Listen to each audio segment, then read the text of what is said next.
Okay, this is a lecture about iron and heart disease. Probably the best book discussing iron and heart disease. This one called Iron in Your Heart by Randall Lauffer. He's a biochemist specializing in iron biochemistry from Harvard.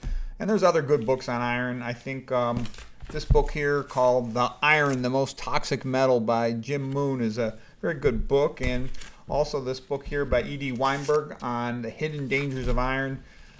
You'd be amazed how much is written and studied about iron and the toxic effects it has on our health.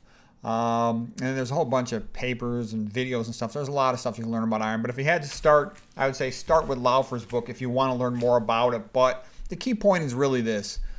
The vast majority of Americans, anybody who's eaten a westernized diet, they're iron overloaded. The men, by the time they're in middle age, women start becoming progressively more iron overloaded in postmenopausal phase of their life. Menstruation protects them before that.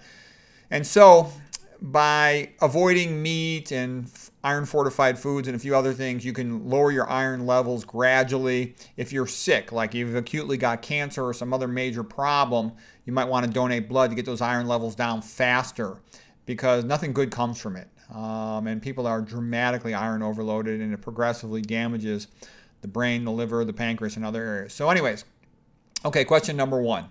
Why do premenopausal women have fewer heart attacks?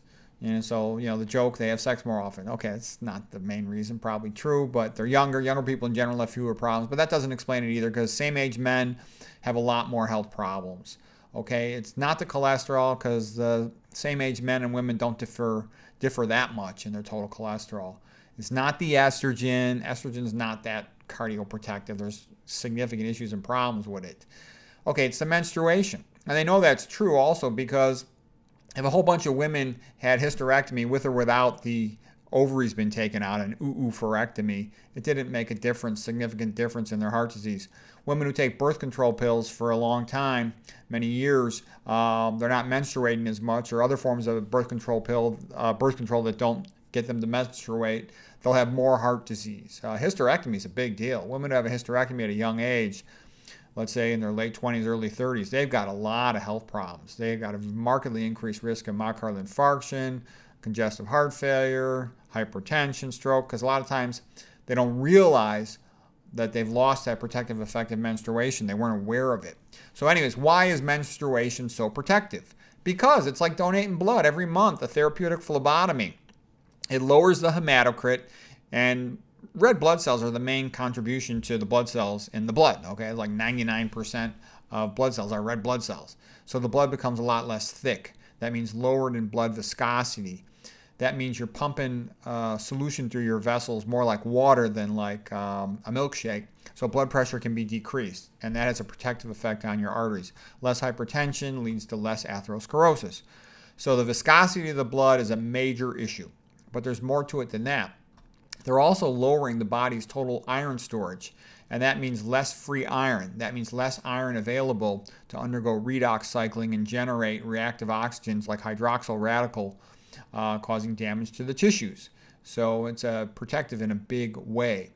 In the United States, this is 1986 data. The average man lived till 71 years of age. The average woman about to 78 years of age, a little more than that actually. And so she's got at least a little bit over 7 years of life compared to the average man. And so what's the main reason that men die younger? It's mostly because of heart disease.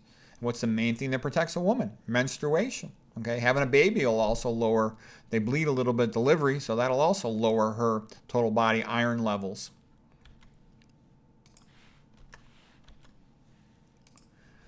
All right, meat is like a quadruple whammy for causing heart disease. First of all, the meat has a lot of high saturated fat. That's going to cause rouleau formation, elevate LDL cholesterol, make the red blood cells stick together, lead to hypertension, thick blood, atherosclerosis. It's also associated with accumulation in the skeletal muscles, leading to insulin resistance and diabetes, which causes more atherosclerosis and heart disease problems down the line.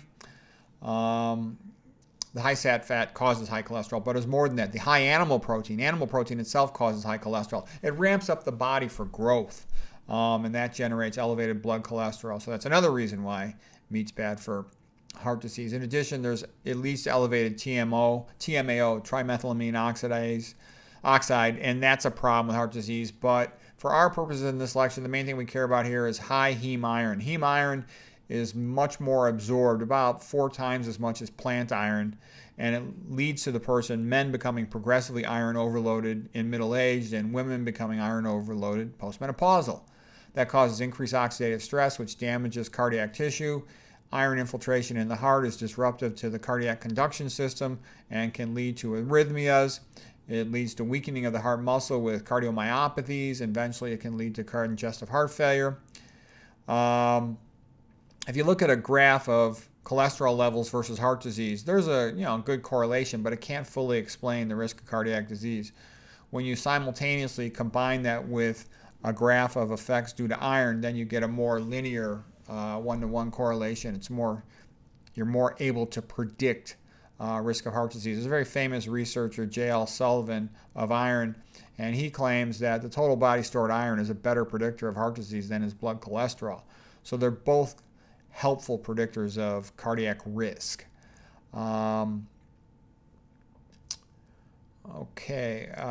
a minor ischemic episode in the heart, let's say an angina episode, you get subsequent restoration of perfusion. You get re-entry of oxygen into the heart muscle. Then you can have more oxidative stress leading to generation of reactive oxygens from the iron that's present. That's a long story. We don't need to get into that. That also relates to stroke recovery. But the bottom line is excess iron hanging around causes problems through oxidative stress and all these other features. So that was the main point. I think that's about the last slide here. And again, what's it going to come down to? Do you want to donate blood or not? Okay, so that's it for this one.